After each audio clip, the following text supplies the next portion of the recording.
ニックとジュディって恋人なの？結論から言います。二人はもうただの友達でもただの同僚でもありません。でも同時に世間が思い浮かべるわかりやすい恋人にも綺麗に収まりきれない。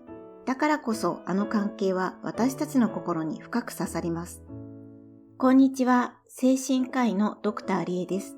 今日はこのズートピア最大の謎を精神学と心理学の視点からできるだけわかりやすく整理します。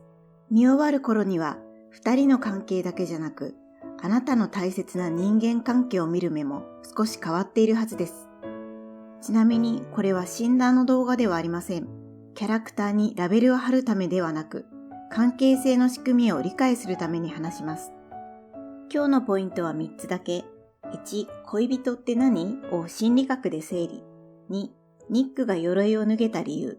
3、ジュディが関係を修復できた理由。ここまで見れば、恋人かどうかより大事な結論が見えてきます。第1章、愛を測る3つの物差し。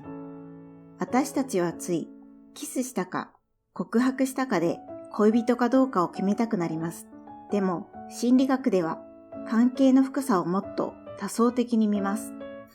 ここで使うのが、心理学者ロバート・スタンバーグの愛の三角理論。愛は次の3つの要素の組み合わせでできているという考え方です。1、親密さ。自分の弱い部分をさらけ出せる安心感。2、情熱。性的魅力やドキドキする胸の高鳴り。3、コミットメント。どんな困難があってもこの関係を維持するという覚悟。一般的なロマンチックな恋人はこの3つがバランスよく揃っている。でも実は親密さとコミットメントが極端に高くなった関係は恋人以上に強固になることがあります。それがいわゆる人生の相棒とか友愛的な愛と呼ばれる領域です。ではニックとジュディはどこにいるのか。ここから2人を見ていきます。第2章、ニックの防衛本能という名の鎧。ニックって皮肉屋で余裕があって軽口がうまい。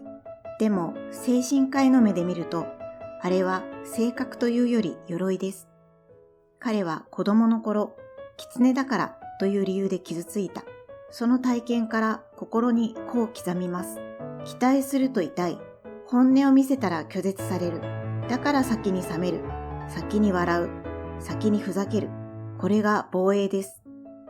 ここで重要なのは、ニックが冷たいから鎧を着ているわけじゃないこと。壊れないために鎧が必要だっただけなんです。そして、ズートピア1作目のあのゴンドラのシーン。ニックが初めて自分の痛みを言葉にした。これは本人にとって人生最大の賭けです。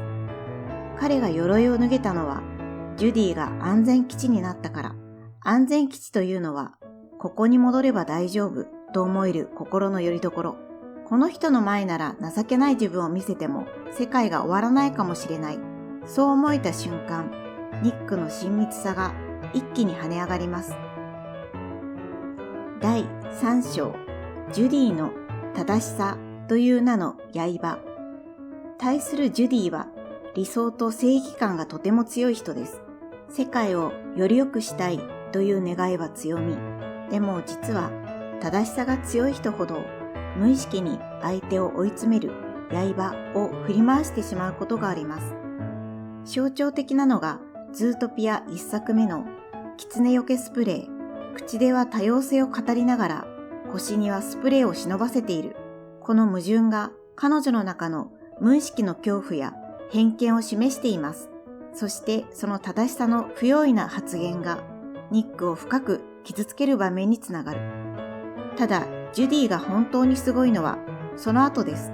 心理学において良好な関係とは衝突しないことではなく、衝突の後に修復できることを指します。彼女は自分の非を認め、涙ながらに謝罪し、ニックを狐というカテゴリーではなく、ニックという一人の相手として捉え直した。ここで二人のコミットメントが同僚の域を超えていきます。中盤の結論。なぜ二人は特別なのか。ここでミニ結論です。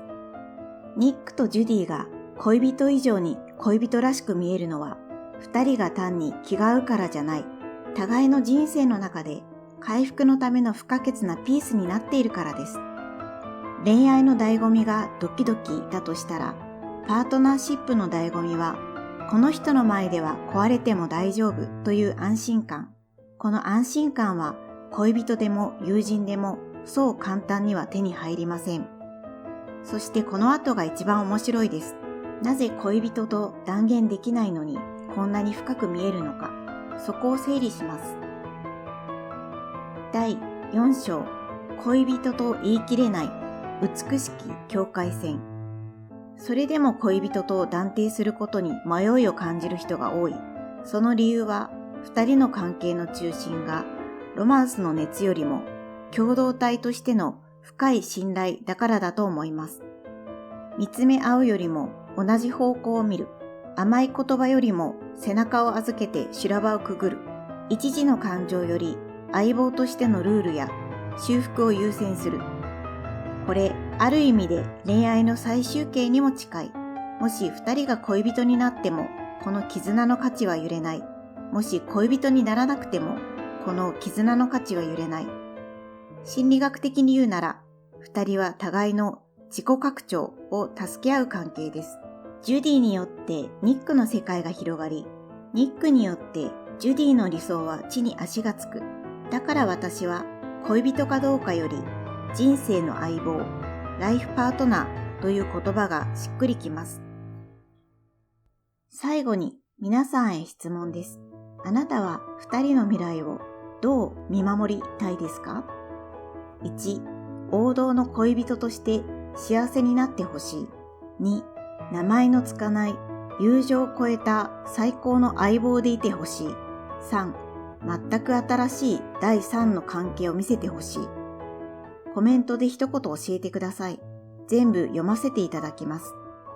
人間関係に正解の形はありません。大切なのはニックとジュディが教えてくれたように、相手の鎧を理解し、自分の正しさを少し手放し、修復する覚悟を持つことそのものです。